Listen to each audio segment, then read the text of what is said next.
سیاسی طور پہ بھی بے یقینی میں اضافہ ہو گیا ہے کہ شاید نگران حکومت 90 دن یا 60 دن کے لیے نہ آئے بلکہ اس کی مدت طویل ہو جائے. قرض سے جو ہے لیپ ٹاپ خرید کے یوتھ میں بانٹے گی تو اس سے بجٹ کا خسارہ مزید بڑھے گا. سیاسی استحکام کب ہوگا؟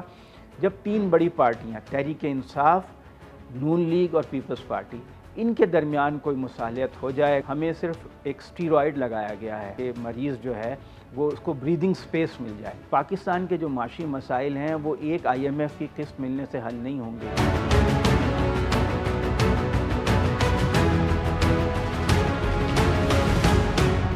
جو آئین ہے وہ تو یہ کہتا ہے کہ جو نگران حکومت ہے وہ صرف سٹیٹس کو کے لیے ہے کہ جو جیسا چل رہا ہے بس ویسا چلنے دیا جائے. اس کو کوئی زیادہ اختیارات نہیں ہیں کیونکہ وہ غیر نمائندہ حکومت ہے. اس کا کام صرف الیکشن کروانا ہے. اور یہ جب بل پیش ہوا تھا قائمہ کمیٹی میں تو اس میں یہ شق نہیں تھی، لیکن بعد میں جب یہ اسمبلی میں یا پارلیمان میں پیش ہوا تو اس میں یہ شق رکھی گئی. اس پہ اعتراضات ہوئے اور پھر جو لا میکرز بعض نے اعتراضات کیے تھے ان کی روشنی میں کچھ اس کو نرم کیا گیا اور یہ بل پاس ہو گیا. لیکن ابھی بھی بعض لوگوں کا خیال ہے کہ یہ ترمیم جو ہے قانون کے ذریعے نہیں بلکہ آئین میں ترمیم کے ذریعے ایسا کیا جا سکتا ہے کیونکہ آئین کی روح کے یہ خلاف ہے. اب ہو سکتا ہے کہ یہ سپریم کورٹ میں چیلنج ہو جائے اور دیکھنا ہوگا کہ کیا سپریم کورٹ اس کو اپہولڈ کرتی ہے یا اس کو ڈسمس کر دیتی ہے، اس کو غیر آئینی قرار دے دیتی ہے.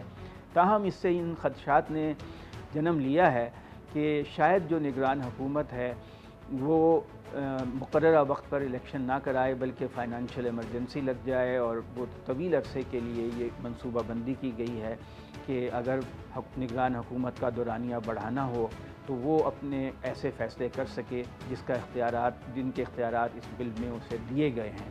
تو یہ ایک سیاسی طور پہ بھی بے یقینی میں اضافہ ہو گیا ہے کہ شاید نگران حکومت صرف 90 دن یا 60 دن کے لیے نہ آئے بلکہ اس کی مدت طویل ہو جائے اور وہ IMF سے اور دوسرے ملکوں سے، متحدہ عرب امارات، خلیجی ممالک، قطر وغیرہ سے جو ایگریمنٹ ہم کرنا چاہتے ہیں اس کو وہ اختیار ہو کہ وہ معاہدے کر سکے. معاشی صورتحال تو پاکستان کی بہت خراب ہے. دیکھیں ٹیکنیکلی تو ہم ڈیفالٹ کیے ہوئے ہیں. جب آپ کی آمدن اتنی نہ ہو کہ آپ اپنے پرانے قرضے اپنی آمدن سے ادا کر سکیں تو وہ تو ڈیفالٹ ہی ہوتا ہے. ٹیکنیکلی تو ہم ڈیفالٹڈ ہیں کہ ہم نے LCs روک دیں، درآمدات روک دیں تو پھر ہم بچ سکے. ورنہ اگر ہم درآمدات کھول دیتے اس کا نقصان یہ ہوا کہ ہماری انڈسٹری بیٹھ گئی. -5 گروتھ ہوئی ہماری. پچھلا جو مالی سال 30 جون کو ختم ہوا ہے، ہمارا سال 1 جولائی سے 30 جون تک ہوتا ہے. اب بھی ہمیں صرف ایک اسٹیرائڈ لگایا گیا ہے. ہمیں جو ہے کہ انجیکشن دیا گیا ہے اسٹیرائڈ کا کہ مریض جو ہے وہ اس کو بریدنگ سپیس مل جائے. اب اگر معاشی اصلاحات کر لی جائیں گی تو شاید ہم اس سے باہر نکل سکیں. ورنہ ڈیفالٹ کی پوزیشن میں تو ہم ہیں، ابھی بھی ہیں، کیونکہ 28 ارب ڈالر ہمیں اگلے 30 جون تک ادا کرنے ہیں جو پرانے قرضے اور ان کے سود ہیں اور جو تجارتی خسارہ ہے. یہ 28 ارب ڈالر کہاں سے آئیں گے؟ ہماری ایکسپورٹس جو ہیں وہ 29 ارب ڈالر ہیں جبکہ امپورٹ ہم بہت زیادہ کرتے ہیں. بعض اوقات 60 سے لے کے 80 ارب ڈالر تک ہماری امپورٹس پہنچ جاتی ہیں اور اگر فل انڈسٹری چلنے لگے تو یہ 90-100 ارب ڈالر پہ بھی جا سکتی ہیں. تو یہ جو ہمارا گیپ ہے تجارتی خسارہ ہے، پاکستان کے جو معاشی مسائل ہیں وہ ایک IMF کی قسط ملنے سے حل نہیں ہوں گے. بحران ٹلا نہیں ہے جب تک ہم جو ہے وہ طویل مدتی ریفارمز نہیں کریں گے. یہ 3-4 سال پاکستان کو چاہیے کہ وہ ایک سنجیدہ ریفارمز کرے، اپنے بجٹ کے خسارے کو کم کرے، اپنے اخراجات کو کم کرے، یہاں پہ انڈسٹری بڑے جنگی بنیادوں پہ لگائے. پھر ہم ڈیفالٹ وغیرہ کی صورتحال سے نکل سکتے ہیں. اب میرا خیال ہے کہ یہ لوگ نجکاری کر کے کچھ اثاثے بیچ رہے ہیں. اسلام آباد ایئرپورٹ کو آؤٹ سورس کر رہے ہیں، کراچی کی بندرگاہ کو آؤٹ سورس کر رہے ہیں. اس سے یہ سمجھتے ہیں کہ شاید اتنے پیسے آ جائیں کہ ہمیں یہ سال جو ہے وہ گزر جائے. اب ملک کی اثاثے بیچ کر ہی ہم ڈیفالٹ سے بچ سکتے ہیں، ورنہ ہمارے پاس اتنی رقم نہیں ہے کہ ہم جو ماضی کے قرضے ہیں وہ ادا کر سکیں اپنی آمدن سے.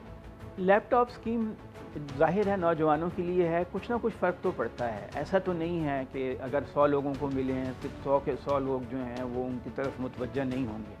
لیکن یہ کہ ایک جو غالب رجحان ہے نوجوانوں کا وہ نون لیگ کی طرف نہیں ہے، وہ شریف خاندان کی طرف نہیں ہے. لیپ ٹاپ اسکیم ہو یا یوتھ لون ہو، لیکن بہرحال ہر آدمی کوشش تو کرتا ہے کوئی ایسے اقدامات کرے جس سے اس کی مقبولیت میں اضافہ ہو. نوجوان جو ہیں ان کا زیادہ رجحان تحریک انصاف کی طرف ہے اور ان ووٹرز کو خاص طور سے پنجاب میں اپنی طرف موڑنے کے لیے کچھ نہ کچھ تو نون لیگ کو کرنا ہی تھا اور انہوں نے یہ اقدامات کیے ہیں. گو کہ بجٹ میں اس کی گنجائش نہیں ہے. آپ قرضے لے کے سود پہ قرض لے کے لیپ ٹاپ بانٹ رہے ہیں. 15 ارب روپے سود پہ حکومت لے گی اور اس قرض سے جو ہے لیپ ٹاپ خرید کے یوتھ میں بانٹے گی. تو اس سے بجٹ کا خسارہ مزید بڑھے گا, قرضوں کا بوجھ مزید بڑھے گا. یوتھ لون بھی آپ جو دے رہے ہیں تو بینکوں کے اوپر بوجھ پڑے گا, حکومت کو اس کو سبسیڈائز کرنا پڑے گا. لیکن ایک سیاسی جماعت کی یہ مجبوری ہوتی ہے کہ وہ زیادہ سے زیادہ ووٹرز کو اپنی طرف کھینچے. کچھ نہ کچھ فرق ضرور پڑے گا لیکن شاید بہت زیادہ فرق نہ پڑ سکے. دیکھیں, کوئی ملک کسی کا دوست نہیں ہوتا, کوئی دشمن نہیں ہوتا, مفادات مستقل ہوتے ہیں. چاہے کوئی ہمارا برادر ملک ہے یا غیر برادر ملک ہے, یہ سب کہنے کی باتیں ہوتی ہیں, اصل میں ملکوں کے مفادات ہوتے ہیں. اب ہمیں چین نے بھی لون جو دیا ہے یا سعودی عرب نے یا متحدہ عرب امارات نے, حکومت اسے فیشنیبل ناموں سے کہتی ہے, فائنانسنگ کر دی, رول اوور کر دیا, وہ سود پہ قرض ہوتا ہے. تو وہ لوگ چاہتے ہیں کہ آپ اپنے جو اثاثے ہیں وہ ہمیں دے دیں تو آپ ہم سرمایہ کاری کر دیں گے. اب آپ جیسے بندرگاہ جو ہے جو بہت منافع بخش کام ہے, کارگو سروس یعنی جہاں سے مال آتا ہے, وہ آپ دے رہے ہیں متحدہ عرب امارات کو, جس سے انہیں بہت پروفٹ ہوگا اور ہمیں بھی ان کی سرمایہ کاری کی ضرورت ہے. تو یہ ون ون سچویشن ہوتی ہے.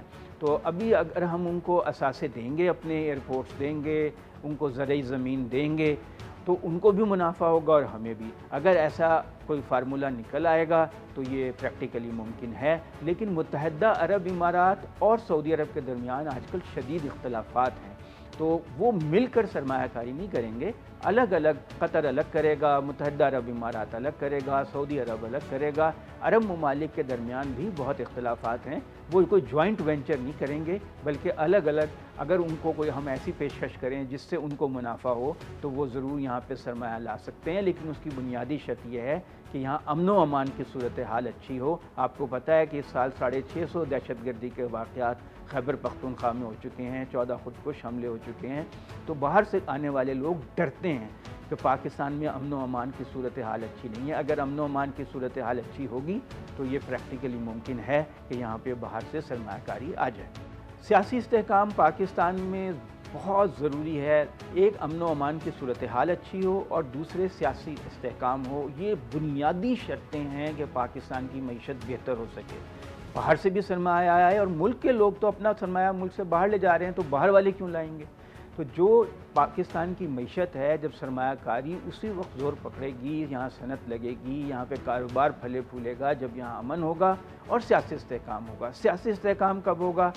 جب 3 بڑی پارٹیاں تحریک انصاف, نون لیگ اور پیپلز پارٹی, ان کے درمیان کوئی مصالحت ہو جائے, کوئی انڈرسٹینڈنگ ہو جائے. اس وقت صورتحال یہ ہے کہ جو تحریک انصاف ہے اس کے اوپر شکنجہ کسا ہوا ہے. ایسی صورتحال میں تو کوئی مفاہمت کا امکان نظر نہیں آتا, کوئی استحکام ہوتا نظر نہیں آتا. اگر الیکشن ہو جائیں اور مائنس کر بھی دیا جائے ایک پارٹی کے سربراہ کو تو وہ ایجیٹیشن کرتے رہیں گے, عوام میں بے چینی رہے گی. تو جب تک تحریک انصاف کو آن بورڈ نہیں لیا جاتا ملک میں سیاسی استحکام نہیں ہوگا, اور سیاسی استحکام نہیں ہوگا تو معیشت جو ہے وہ ٹیک آف نہیں کرے گی.